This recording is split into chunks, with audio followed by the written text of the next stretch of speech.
Hello everyone, your girl Tay here, and I'm bringing you another Let's Talk Wild podcast episode. Today is September 28th, 2023, and this is episode 44, Saving the Koala Bear.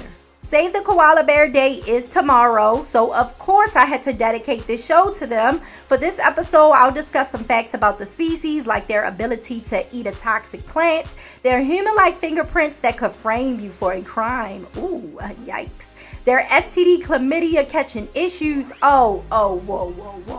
Not we're going to get into that. We're going to get into that. Their declined population numbers due to bushfires and what conservationists are doing to help the species make a comeback. But before we get into that, make sure you guys follow and subscribe to the podcast on all podcasting and social media platforms. You can sign up for the Let's Talk Wild monthly membership subscription. You could go to my podcast website on Buzzsprout to sign up. I'll have the link in the description box. Also, hit to YouTube, subscribe to the channel, check out the videos over there once you're done listening over here. You guys already know the drill. Now, let's talk wild.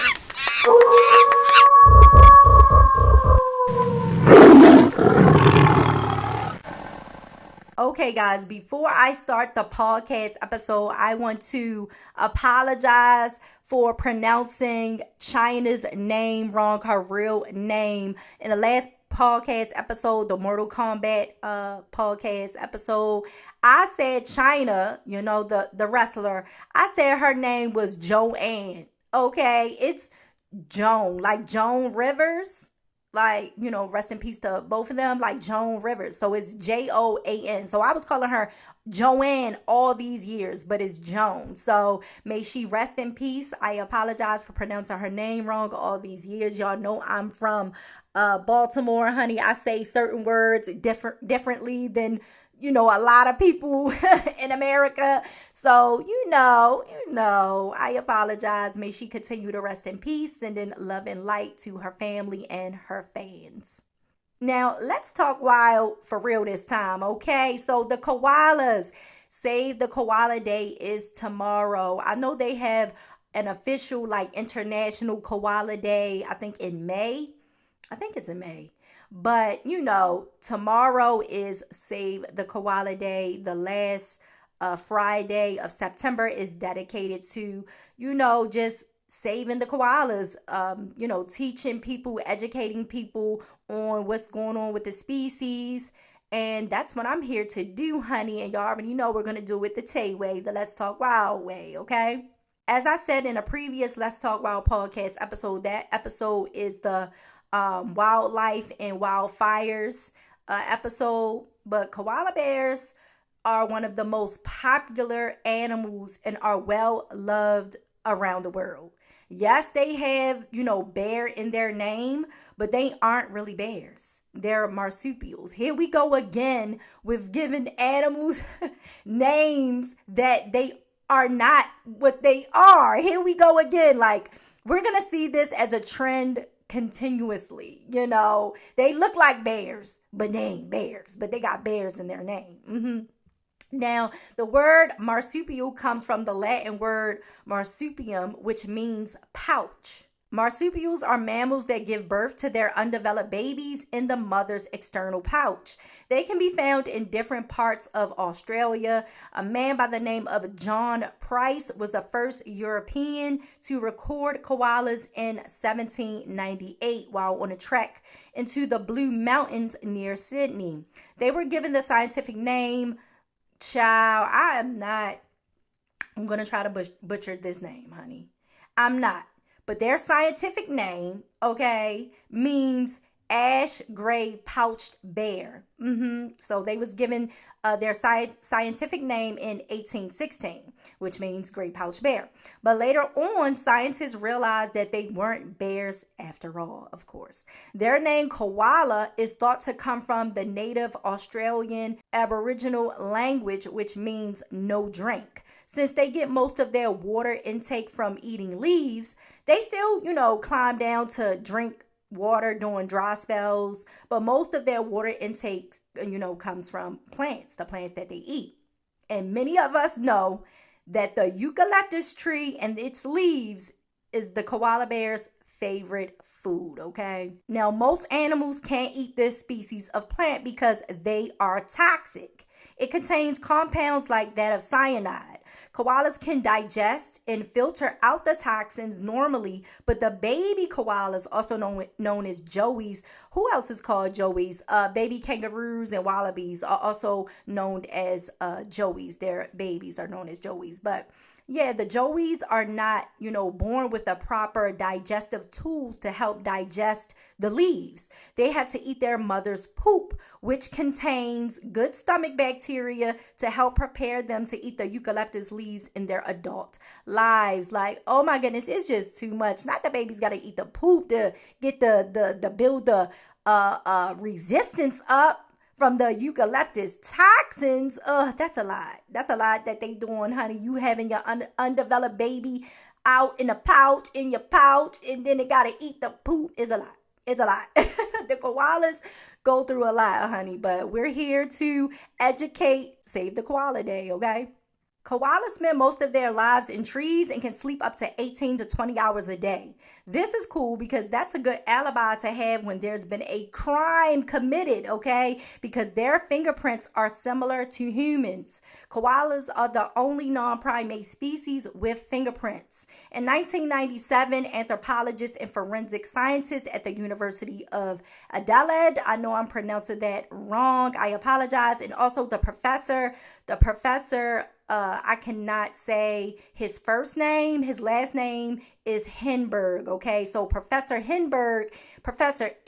Henberg published his findings after studying koalas at a wildlife park in Australia. He had realized that the koalas had fingerprints. He studied the fingerprints and found that the koalas had loops and whirling ridges on their fingers, just like humans. Professor Henberg and other researchers believe the fingerprints may have come from the koalas needing to adapt since they spend most of their lives climbing trees and grabbing leaves, not to frame humans for crimes that they didn't commit. What's really a crime is you not joining the Let's Talk Wild podcast membership subscription. You can go to my podcast website on Buzzsprout to sign up.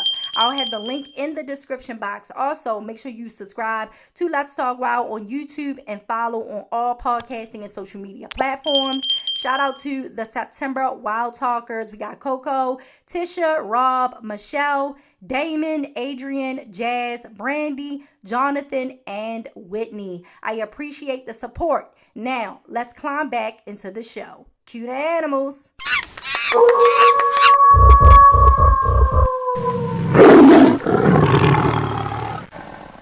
Now, I hope everyone is having and practicing safe copulation. I hope y'all ain't out here catching STDs because koalas can actually catch chlamydia, and it has contributed to the decline of the koalas' population numbers. Scientists believe that they may have contracted the disease from infected cattle and sheep feces. The disease can weaken their immune system, cause reproductive issues, leave the animals blind and infertile, and cause death if left untreated.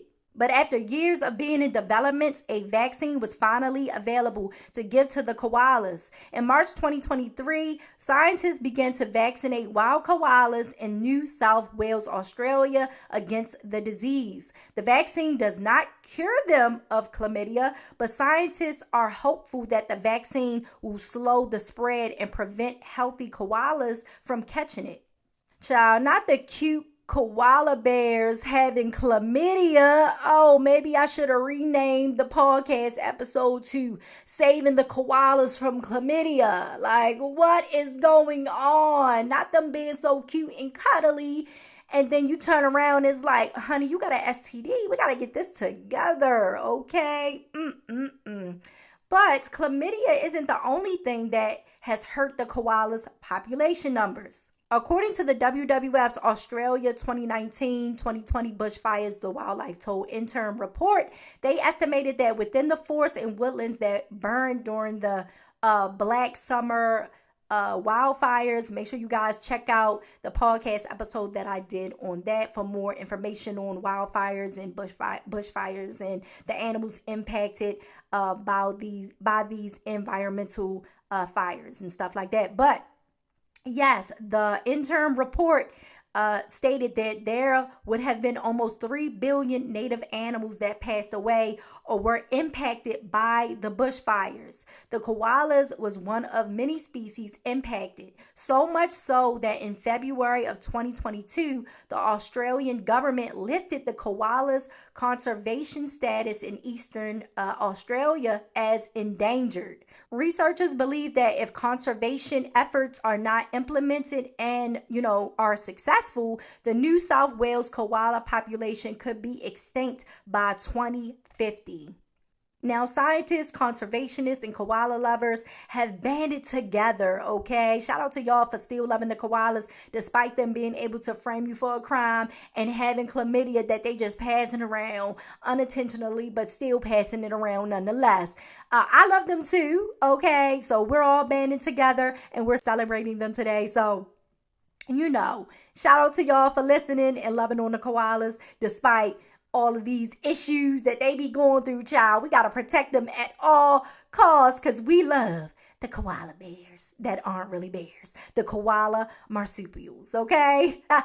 But according to the World Wildlife Fund's 2022 annual report, the conservation focus is the restoration of vital landscapes and habitats by providing more protected areas and planting more native trees that the koalas eat and use for shade. I want other governments and people in general to take what has happened to the koalas as a learning curve, a learning experience. If you know a certain species is in danger and may suffer a huge population decline due to environmental issues, human negligence, or whatever the case may be, start working on the prevention and conservation tactics now. Don't wait. It's a saying most vet hospitals will tell their clients about preventative measures for their pets. And I've said this to many clients because it's true.